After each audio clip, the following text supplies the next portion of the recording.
Saudações, colegas da prevenção. Então, vamos abordar agora, ainda na NR13, os vasos sob pressão, as tubulações e tanques metálicos de armazenamento. Tá? Então, eu chamei aqui de vídeo 2, parte 2. Tá? Mas a norma trata de caldeiras, vasos sob pressão, tubulações, tanques metálicos de armazenamento. Então, vamos avançar aqui, começando pelos vasos sob pressão. Então, o que é um vaso sob pressão? É um recipiente que vai comportar um fluido numa pressão maior do que a pressão atmosférica. Tá? E vocês podem estar pensando agora aí nesse cilindro do automóvel, no cilindro ali do botijão de gás de cozinha, vocês podem estar pensando no extintor de incêndio, né? Vocês que são da área profissional aí da prevenção de acidentes, né? O compressor de ar, por exemplo, não é uma coisa que precisa de um operador constantemente ao lado dele, mas eu tenho que ter condições de instalação, condições de segurança, né? E ter alguém que saiba, claro, manobrar em casos de emergência aí e acompanhar também as manutenções. Então se enquadrariam aqui, por exemplo, as autoclaves de esterilização, temos alguns modelos aí, e aí a gente tem que ver sempre a pressão e o volume, porque se requerer eu vou ter que ter um operador capacitado aqui pela NR13, pelo conteúdo da NR13. Tá? Então a gente sempre vê pressão e volume. E aí a norma me diz que se você multiplicar a pressão pelo volume, sempre o volume aqui em metro cúbico, né, e a pressão em megapascal, ali está, por exemplo, 800 kilopascal, que são 8 atmosferas. Né? Uma atmosfera tem aproximadamente 101 mil pascal, 101 kilopascal. Então, aproximadamente aí 8 atmosferas. E o volume de 30 litros aí, esse caso aí é um compressorzinho de dentista, né, de odontologia, 0,03 metro cúbico. Então, eu vou fazer esse volume, pressão-volume aí,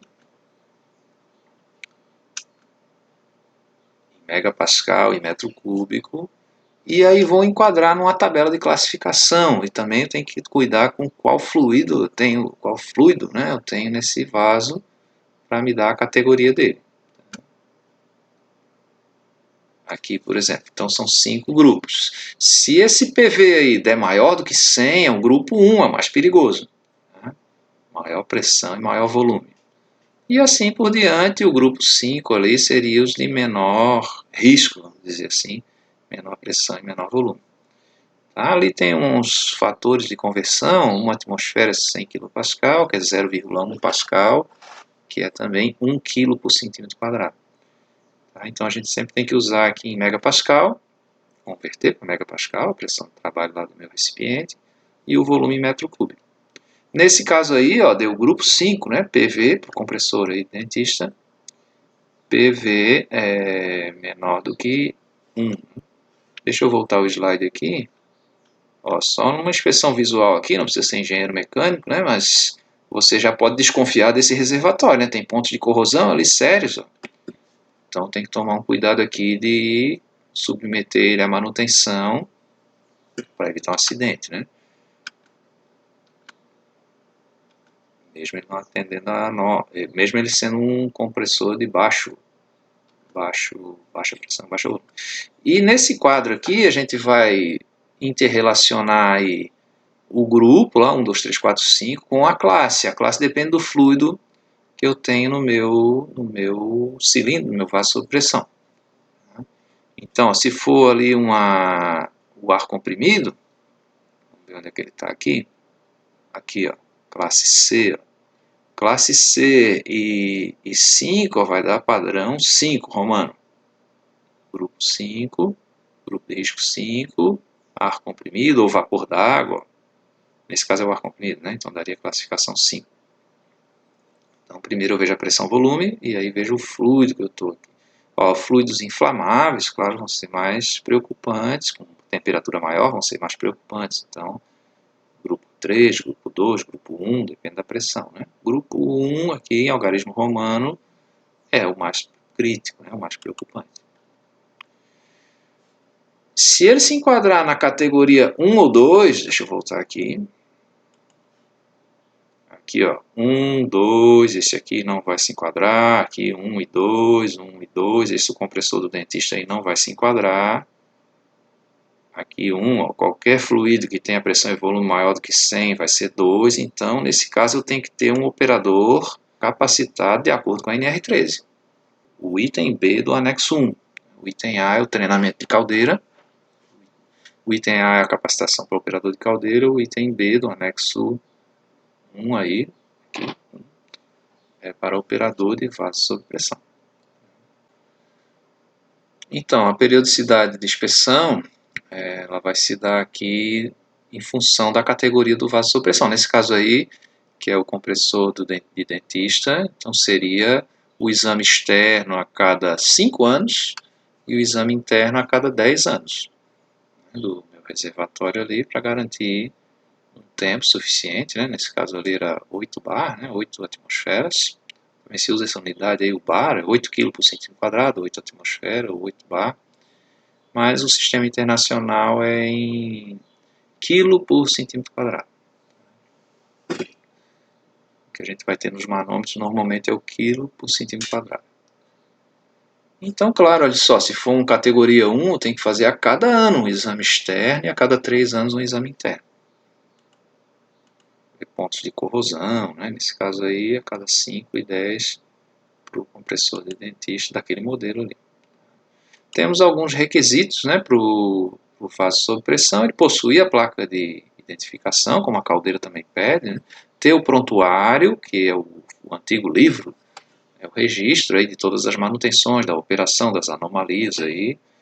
Também o profissional legalmente habilitado, que é o engenheiro mecânico ou engenheiro naval, né? E para ser habilitado ele tem que ser registrado no conselho de categoria, no caso aí o CREA. E também eu tenho que ter visibilidade, a instalação desse vaso sob pressão tem que me permitir a visibilidade e acesso dos drenos, as bocas de visita, os indicadores de nível de pressão e também indicadores de temperatura, se for o caso. Acesso para manutenção e operação e a inspeção. Então, minha casa, meu abrigo tem que permitir esse acesso à visibilidade.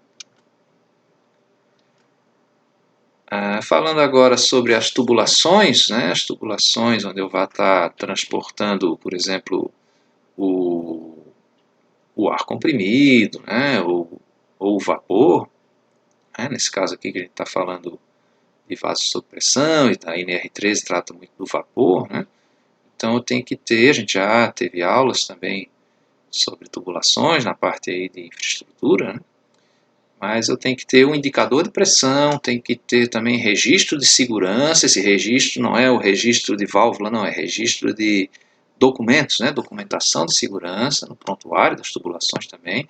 Tem que ter um plano de inspeção, tá? Principalmente essas tubulações de vapor aí, que estão sob alta pressão, né?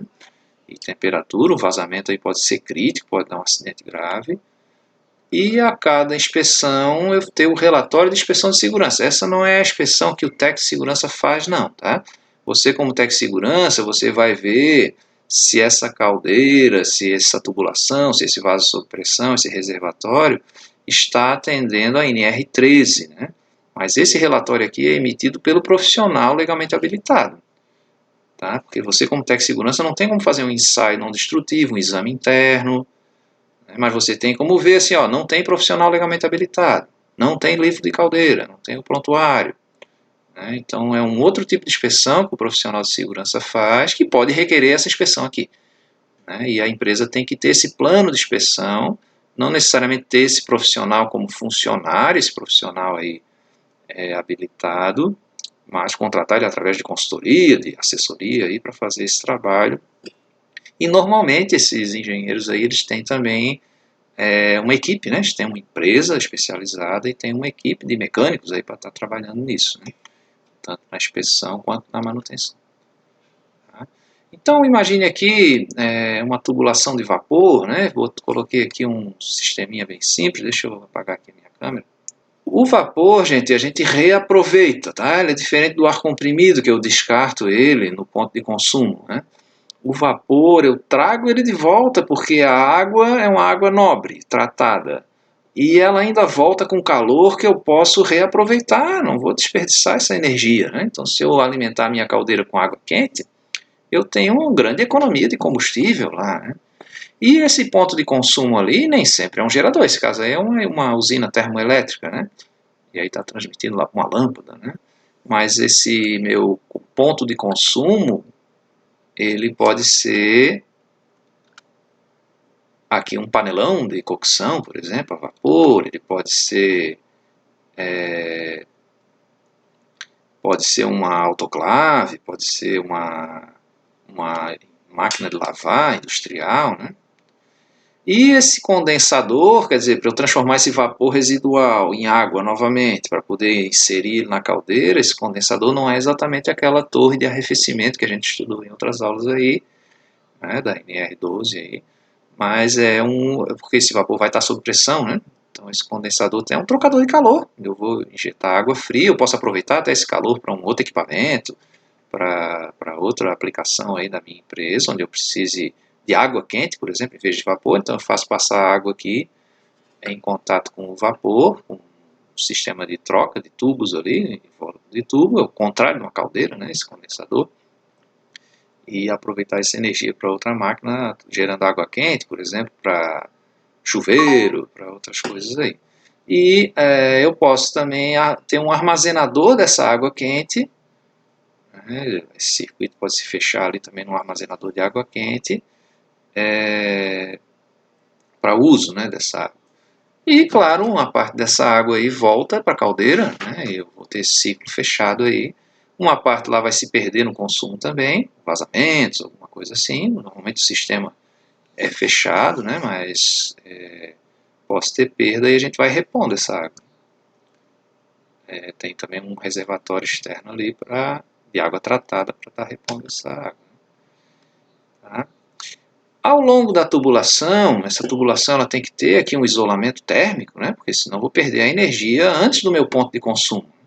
Então a gente envolve o tubo com isolante térmico, mas mesmo assim, ao longo da tubulação eu vou tendo perda de calor e aí vai gerando condensado, que é o que eu não desejo, né? O que eu desejo lá no meu ponto de consumo é o vapor saturado, né?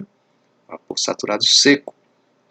Aí vai me dar um rendimento térmico lá de troca de calor bem melhor. E claro, à medida que eu for tomando esse calor do vapor, ele volta a ser água. Né?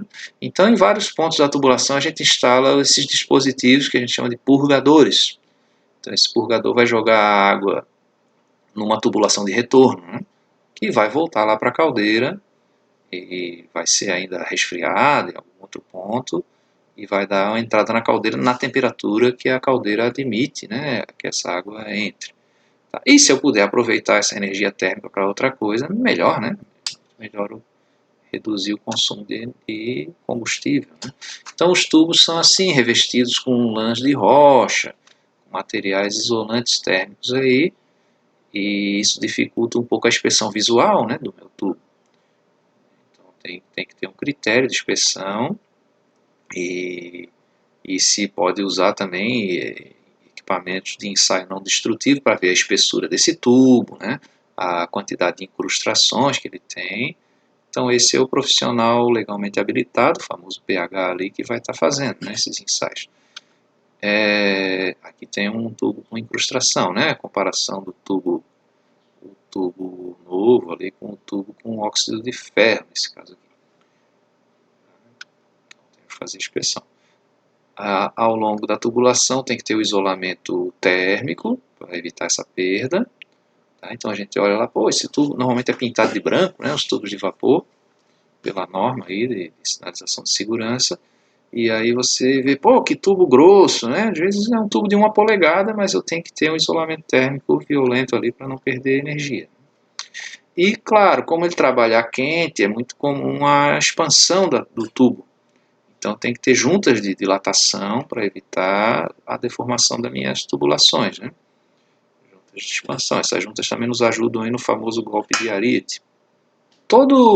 Aqui o item 13614, né, diz que todo estabelecimento que possua tubulações e linhas, né, deve ter o seguinte documentação: a especificação das tubulações, o projeto mesmo, o esquema isométrico, né?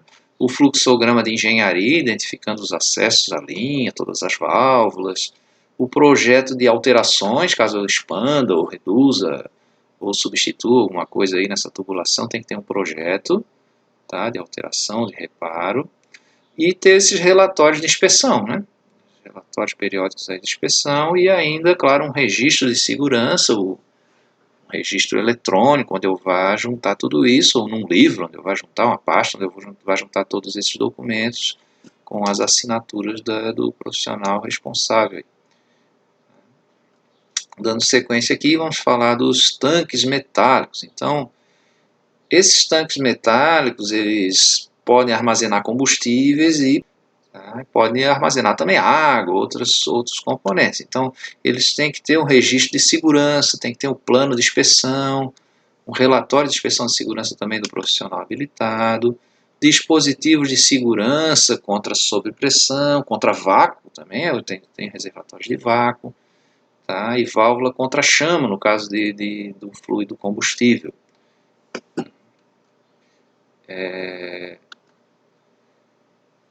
Essa norma aqui, a BNT NBR 17552, ela trata dos tanques de superfície, né? Tanques inflamáveis de superfície. Então, vai me exigir algumas coisas aqui para esses equipamentos. Esse aqui é um tanque de armazenamento de água quente.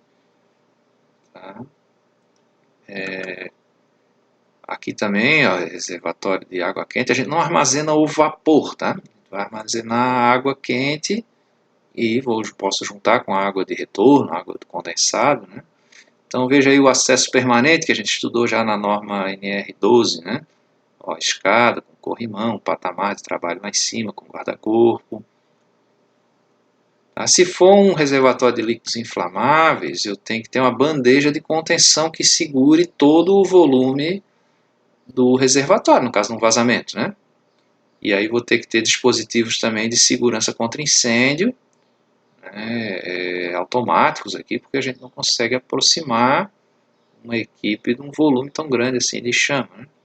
Então tem ali meios de acesso permanente, é uma escada com guarda-queda, guarda-corpo lá superior para acesso, manutenção, né? Uma escada quando eu vou poder entrar ali no tanque de contenção para reparos, alguma operação, algum teste que a gente possa fazer.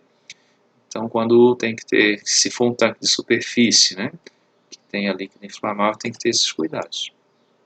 Então é isso a nossa segunda parte aqui da norma 13, né, de vasos sob pressão, reservatórios e tubulações.